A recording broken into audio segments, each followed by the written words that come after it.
नमस्कार साथियों, स्वागत है आपका एक बार फिर आपके अपने चैनल ज्ञान गुरु 365 में। रोजाना की तरह आज हम लेकर आए हैं राजस्थान के राजपूत राजवंश में किशनगढ़ का राठौड़ वंश के बारे में। तो चलिए शुरू करते हैं। सबसे पहले हमारे शासक है महाराजा किशन सिंह। इनका शासनकाल था 1609 से लेकर 1615 ईस्वी। जो महाराजा किशन सिंह थे ये मारवाड़ के राठौड़ शासक मोटा राजा उदय सिंह, जिनका कार्यकाल 1583 से लेकर 1595 ईस्वी था, के 8वें पुत्र और महाराजा सुर सिंह 1595 से लेकर 1619 ईस्वी के, जिनका कार्यकाल था, उनके सगे छोटे भाई थे ये। तो इनके प्रारंभिक जागीर की बात करें तो उदय सिंह ने किशन सिंह को आसोप गांव जागीर के रूप में दिया, जो मारवाड़ में उनकी स्थिति को दर्शाता था। उनके बाद इनका विवाद हुआ था और जागीर परिवर्तन हुई थी। तो सुर सिंह ने राजा बनने के बाद आसोप छीन लिया और बदले में सोजत परगना का छोटा सा दुधौड़ गांव दिया था, जिससे किशन सिंह का असंतोष बढ़ गया।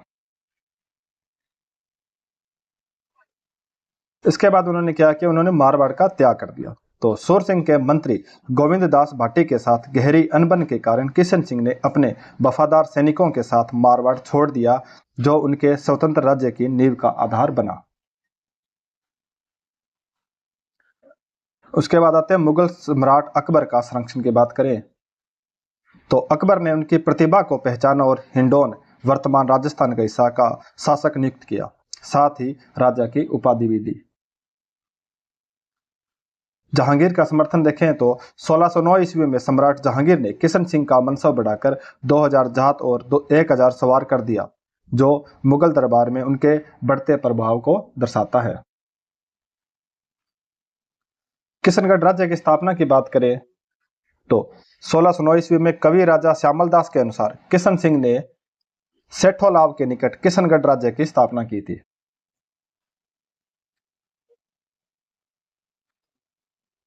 उसके बाद कवि वृंद ने किशनगढ़ शहर की स्थापना का उल्लेख किया है, जो 1611 ईस्वी बताते हैं। संवत सोइठ 68 है शुभ मुहूर्त शुभ थान, किशन बसायो किशनगढ़ सुथीर सुमेर समान। नैन्सी और कर्नल टॉड कहते हैं कि किशनगढ़ शहर 1612 ईस्वी में बसा था। डॉक्टर फयाज अली खान 1609 ईस्वी में सेठोलाव में राज्य स्थापना का बताते हैं और 1612 ईस्वी में वर्तमान किशनगढ़ नगर बसाया था। उसके बाद देखें तो मुगल सेवा की बात करें तो जहांगीर ने किशन सिंह को किशनगढ़ का स्वामी स्वीकार कर महाराजा की उपाधि दी थी। मेवाड़ अभियान की बात करें तो मुगलों के मेवाड़ अभियान में किशन सिंह ने उल्लेखनीय वीरता दिखाई, जिसके फलस्वरूप जहांगीर ने उनका मनसब बढ़ाकर 3000 जात और 1500 सवार कर दिया। इनकी मृत्यु की बात करें तो 21 मई 1615 ईस्वी को जोधपुर के महाराजा सुर सिंह की सेना के साथ युद्ध में किशन सिंह वीर गति को प्राप्त हुए। इनके धार्मिक विश्वास की बात करें तो महाराजा किशन सिंह है जो वल्लभ संप्रदाय के अनुयायी थे, जो किशनगढ़ के वैष्णव भक्ति परंपरा की नींव रखते हैं। नेक्स्ट आते हैं महाराजा सहसमल। इनका कार्यकाल 1615 ईस्वी से लेकर 1628 ईस्वी है। ये किशन सिंह के पुत्र और किशनगढ़ के दूसरे शासक थे। मुगल सम्राट की आज्ञा से दक्षिण भारत के अभियानों में इन्होंने भाग लिया था, जो किशनगढ़ की मुगल निष्ठा को दर्शाता है। इनकी मृत्यु की बात करें तो 1628 ईस्वी में जाफराबाद में जवर यानी बुखार से इनकी मृत्यु हो गई थी। नेक्स्ट आते हैं महाराजा जगमाल सिंह 1628 ईस्वी। इनका अल्पकालीन शासन था और इसका कोई विशेष उल्लेख नहीं मिलता है। नेक्स्ट आते हैं महाराजा हरि सिंह। इनका कार्यकाल 1628 से लेकर 1643 ईस्वी। जगमाल सिंह के बाद किशनगढ़ की गद्दी इन्होंने संभाली थी। और मुगल संबंध की बात करें तो मुगल साम्राज्य के साथ किशनगढ़ के संबंधों को और मजबूत किया, जो इस काल में रियासत की स्थिरता के लिए आवश्यक था। इनकी उपलब्धियां देखें तो इनके शासनकाल में कोई प्रमुख सैन्य या प्रशासनिक उपलब्धि का उल्लेख नहीं मिलता। उसके बाद नेक्स्ट आते हैं महाराजा स्वरूप सिंह। इनका कार्यकाल महाराजा रूप सिंह, इनका कार्यकाल है 1643 ईस्वी से लेकर 1658 ईस्वी। ये किशन सिंह के पौत्र यानी पोते थे उनके, और किशनगढ़ के एक प्रमुख शासक थे। राज्याभिषेक की बात करें तो इनके राज्याभिषेक पर मुगल सम्राट शाहजहां ने खिल्लत यानी जो एक सम्मान का कपड़ा वस्त्र होता है वह दिया, और एक घोड़ा उपहार में दिया था। उसके अलावा मुगल अभियान की बात करें तो बलख, बदखसा और कंधार के मुगल अभियानों में इन्होंने भाग लिया था, जहां उनकी वीरता के लिए मनसब में निरंतर वृद्धि होती गई। 1654 ईस्वी में वजीर सादुल्ला खां के साथ चित्तौड़ दुर्ग के नवनिर्मित ढांचे को ढहाने में भी ये शामिल थे, जो मुगल नीति का एक हिस्सा था। मुगल पुरस्कार की बात करें तो शाहजहां ने इनका रूप सिंह का जो मनसब है वह बढ़ाकर 4000 जात और 3000 का सवार कर दिया था। साथ ही मांडलगढ़ दुर्ग जागीर में दिया था इन्हें। उसके बाद देखें सामूगढ़ युद्ध की बात करें तो जून 1658 ईस्वी में औरंगजेब और दारा शिकोह के बीच सामूगढ़ युद्ध में दारा शिकोह की ओर से लड़े और औरंगजेब की सेना से युद्ध में वीरगति प्राप्त की। रूपनगढ़ दुर्ग की बात करें तो रूपन नदी तट पर रूपनगढ़ दुर्ग है, जो किशनगढ़ से 24 किलोमीटर दूरी पर है। इन्होंने बनवाया, जो उनकी स्थापत्य उपलब्धि थी, यहीं पर इन्होंने निवास किया। धार्मिक योगदान देखें तो ये कृष्ण के अनन्य भगत थे। वल्लभ संप्रदाय की गोपीनाथ थे इन्होंने, जो वल्लभ संप्रदाय के गोपीनाथ थे उनसे इन्होंने दीक्षा ली थी। कल्याण राय के स्वरूप ही प्रतिष्ठा करवाई थी।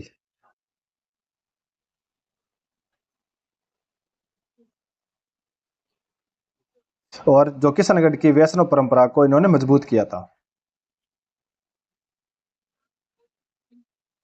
उसके बाद आते हैं महाराजा मान सिंह। इनका कार्यकाल 1658 से लेकर 1706 ईस्वी।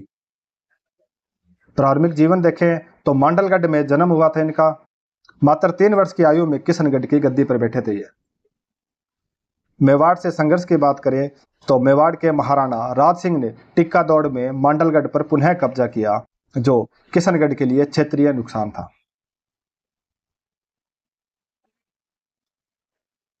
उसके बाद देखिए चारुमती विवाह विवाद की बात करें तो मान सिंह की बहन चारुमती का विवाह औरंगजेब से तय था, लेकिन चारुमती के पत्र पर मेवाड़ के राज सिंह ने 1660 ईस्वी में रूपनगढ़ पहुंचकर मान सिंह को दिखावे के लिए बंदी बनाया और चारुमती से विवाह कर उदयपुर ले गए।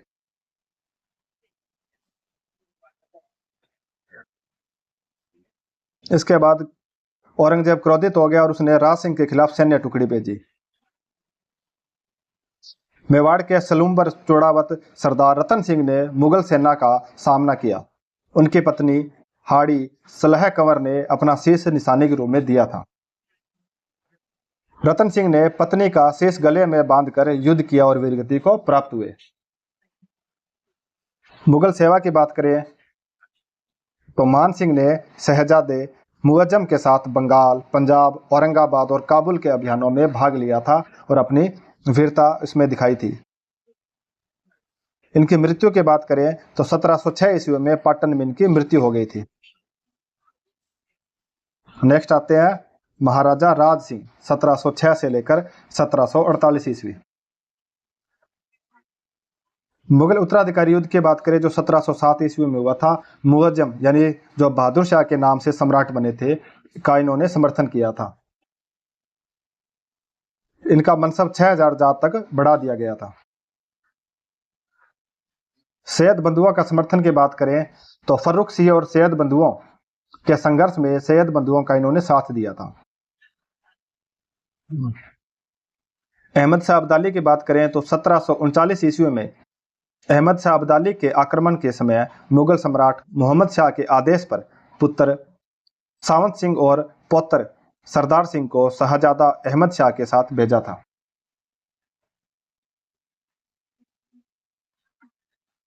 सांस्कृतिक योगदान देखें तो महाकवि वृंद को आश्रय दिए थे उन्होंने, जिन्होंने किशनगढ़ की साहित्यिक परंपरा को समृद्ध किया था। जो महाराजा राज सिंह थे यह स्वयं ब्रिज भाषा में बहुविलास और रस पाए काव्य ग्रंथ इन्होंने लिखे थे। चित्रकला में गहरी रुचि थी इनकी। इन्होंने सूर्यध्वज चित्रशाला का प्रबंधक किया था। ये जो उनके सूर्यध्वज चित्रशाला थी उसके प्रबंधक थे ये। धार्मिक विश्वास की बात करें तो कल्याण राय में विशेष आस्था थी इनकी और रणछोड़ दास उनके गुरु थे। इनकी मृत्यु की बात करें तो 1748 ईस्वी में इनकी मृत्यु हो गई थी। उसके बाद आते हैं महाराजा सावंत सिंह 1748 से लेकर 1764 ईस्वी। राज सिंह की मृत्यु के 12वें दिन दिल्ली में राज्याभिषेक हुआ था इनका। 1749 ईस्वी में भाई बहादुर सिंह ने जोधपुर के समर्थन से किशनगढ़ और रूपनगढ़ पर कब्जा किया। 1752 ईस्वी में जनकोजी सिंधिया की मध्यस्थता के से राज्य विभाजन हुआ था। सावंत सिंह को रूपनगढ़, बहादुर सिंह को किशनगढ़ और वीर सिंह को करकेड़ी दिया गया था।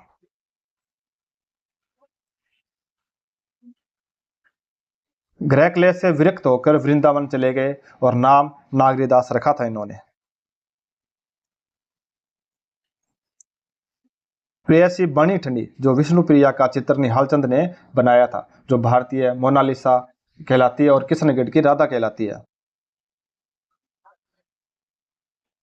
भारत सरकार ने 5 मई 1973 ईस्वी को बनी ठंडी पर एक डाक टिकट जारी किया था। काव्य रचनाएं देखें तो मनोरथ मंजरी, रसिक रत्नावली, देह दशा, नागर समुच्चय, माधुर्य भक्ति संग्रह था ये। बहन वृज कुंवरी, भतीजी सुंदर कुंवरी और बणी ठंडी रसिक प्रिया कवित्रियां थी, रसिक बिहारी कवित्रियां थी। वैष्णव पुष्टि मार्गीय थे इनकी और चित्रकला में इनकी रुचि थी। इनके धर्म की बात करें तो ये वैष्णव धर्म की पुष्टि मार्गीय शाखा के अनुयायी थे और इनकी चित्रकला में रुचि थी। राजकाज जो है इन्होंने अपने पुत्र सरदार सिंह को सौंपकर बणी ठंडी के साथ वृंदावन चले गए थे ये। और 1764 ईस्वी में वृंदावन में इनकी मृत्यु हो गई थी। महाराजा सरदार सिंह की बात करें जो 1764 से लेकर 1766 ईस्वी तक शासक रहे थे, तो सावंत सिंह के पुत्र थे और 1764 ईस्वी में रूपनगढ़ के शासक बने थे और राजा की उपाधि ली थी इन्होंने।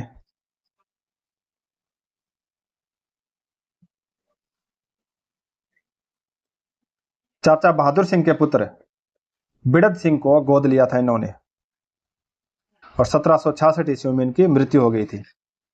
उसके बाद आते हैं महाराजा बहादुर सिंह 1749 से लेकर 1782 ईस्वी। सावंत सिंह की अनुपस्थिति में 1749 ईस्वी में किशनगढ़ पर कब्जा किया था इन्होंने। मराठों की मध्यस्थता से किशनगढ़ के शासक बने थे। जयपुर, जोधपुर, उदयपुर से मैत्रीपूर्ण संबंध स्थापित किए।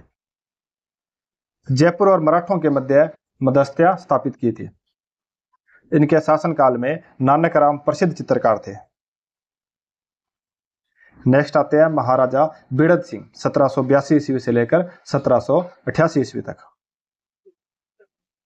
यह सरदार सिंह के दत्तक पुत्र थे जो 1766 ईस्वी में रूपनगढ़ की गद्दी पर बैठे थे। 1782 ईस्वी में बहादुर सिंह की मृत्यु के बाद रूपनगढ़ और किशनगढ़ का एकीकरण किया गया। इन्होंने भी जीवन का अंतिम समय वृंदावन में कृष्ण भक्ति में बिताया, वहीं पर इनकी मृत्यु हो गई थी। इन्होंने जयदेव के गीत गोविंद पर टीका लिखी थी और चित्रकला को प्रोत्साहन दिया था। रामनाथ और जोशी सवाई राम उनके काल के प्रसिद्ध चित्रकार थे। उसके बाद आते हैं महाराजा प्रताप सिंह 1788 ईस्वी से लेकर 1798 ईस्वी। जयपुर, जोधपुर मराठों के संघर्ष में मराठा सरदार अंबाजी इंगले को शरण दी थी इन्होंने।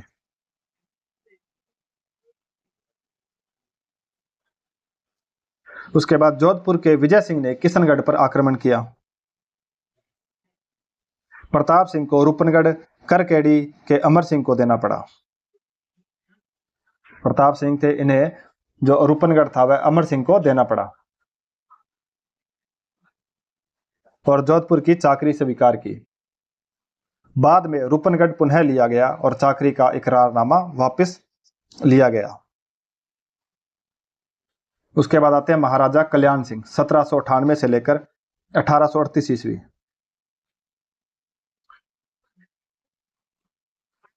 प्रताप सिंह की आकस्मिक मृत्यु के बाद 3 वर्ष की आयु में गद्दी पर बैठे थे ये। जागीरदार स्वच्छंद हो गए थे, यानी अपनी मन की इच्छा के अनुसार कार्य करने लगे थे, जिससे प्रशासनिक चुनौतियां बढ़ी थी। 1818 ईस्वी में ईस्ट इंडिया कंपनी से इन्होंने संधि की थी और किशनगढ़ को 17 तोपों की सलामी का अधिकार मिला था। विलियम बेटिक के अजमेर दरबार जो 1831 से लेकर 1832 ईस्वी में था, उसमें इन्होंने भाग लिया था। अधिकांश समय मुगल सम्राट अकबर द्वितीय के दरबार में बिताया था इन्होंने और दिल्ली में इनकी मृत्यु हो गई थी। चित्रकला की बात करें तो लाडली दास प्रसिद्ध चित्रकार थे इनके समय के। उसके बाद आते हैं महाराजा मोखम सिंह, 1838 से लेकर 1840 ईस्वी। इनके काल में जागीरदारों ने उनके शासन काल में अशांति फैलाई थी। इनकी पत्नी थी किक्काबाई, जो मेवाड़ महाराणा भीम सिंह की पौत्री थी, के कारण मेवाड़ से इनके मधुर संबंध थे। उसके बाद आते हैं महाराजा पृथ्वी सिंह, 1840 से लेकर 1879 ईस्वी।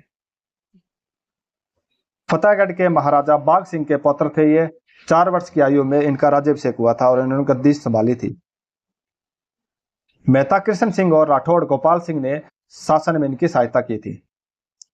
1857 की क्रांति में अंग्रेजों का इन्होंने साथ दिया था। 1868 ईस्वी में रेलवे संधि की थी और किशनगढ़ की सीमा में रेलवे लाइन के लिए 20,000 रुपए वार्षिक मुआवजा दिया था।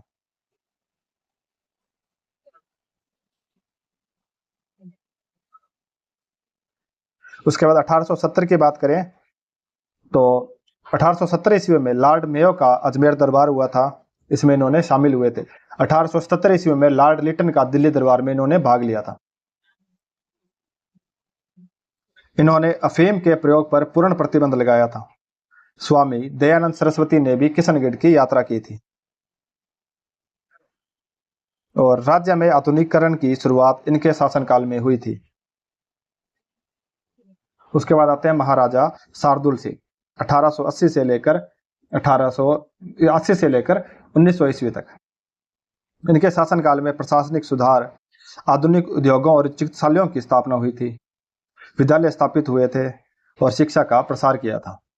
1899 ईस्वी के अकाल में राहत कार्य की और मुफ्त भोजन की व्यवस्था की थी। मदनगंज मंडी की बात करें तो अपने पुत्र मदन सिंह के नाम पर इन्होंने मदनगंज मंडी की स्थापना की थी। उसके बाद आते हैं महाराजा मदन सिंह, 1900 ईस्वी से लेकर 1926 ईस्वी। प्रथम विश्व युद्ध में अंग्रेजों का साथ दिया था और वीरता दिखाई थी इन्होंने। 1911 ईस्वी में दिल्ली दरबार में KCSI की उपाधि प्राप्त हुई थी और 17 तोपों की सलामी प्राप्त हुई थी इन्हें।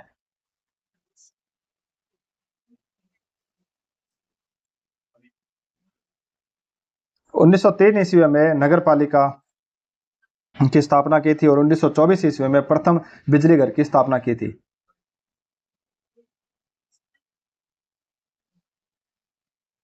फांसी की सजा और जागीरदारों पर आयकर जो 6.5 आना प्रति रुपया था, समाप्त किया।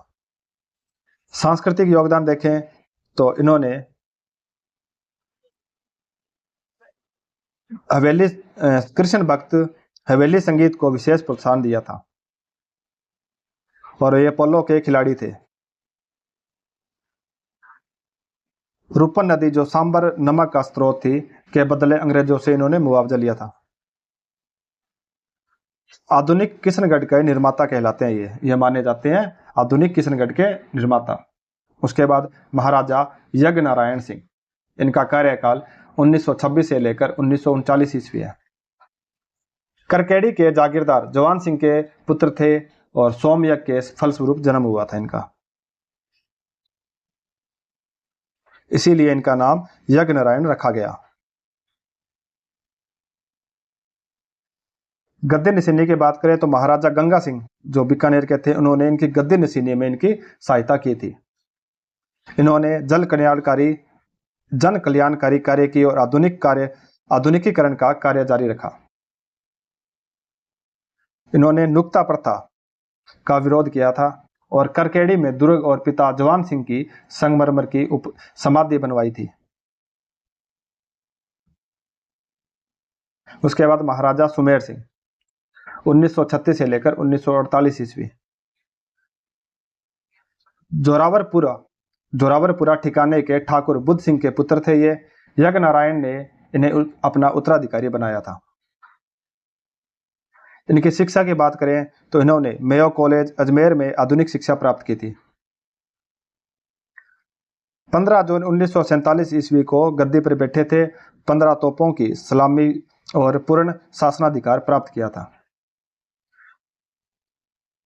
राजस्थान में विलय की बात करें तो 25 मार्च 1948 ईस्वी को किशनगढ़ का राजस्थान संघ में विलय हो गया और 1,36,000 रुपये वार्षिक प्रीवी पर्स स्वीकार किया। तो इसी के साथ जो किशनगढ़ के राठौड़ वंश था वह कंप्लीट होता है। अब इसके क्वेश्चन देख लेते हैं। किशनगढ़ राज्य के संस्थापक कौन थे? तो इसका सही आंसर है महाराजा किशन सिंह। दूसरा क्वेश्चन है, किशन सिंह को मुगल सम्राट अकबर ने किस क्षेत्र का शासक नियुक्त किया था? तो इसका सही आंसर है इंडोन का। किशनगढ़ शहर की स्थापना का समय कवि वृंद के अनुसार कब था?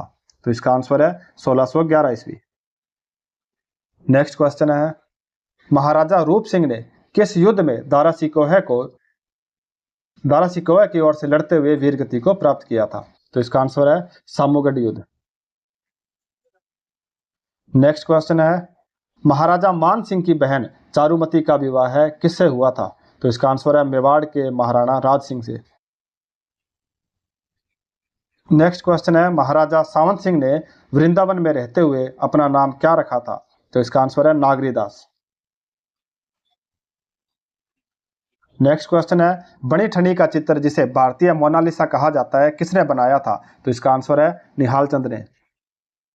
नेक्स्ट क्वेश्चन है, महाराजा कल्याण सिंह ने किसके साथ 1818 ईस्वी में संधि की थी? तो इसका आंसर है ईस्ट इंडिया कंपनी के साथ। नेक्स्ट क्वेश्चन, महाराजा पृथ्वी सिंह ने अपने शासनकाल में क्या प्रतिबंधित किया था? तो इसका आंसर है अफीम।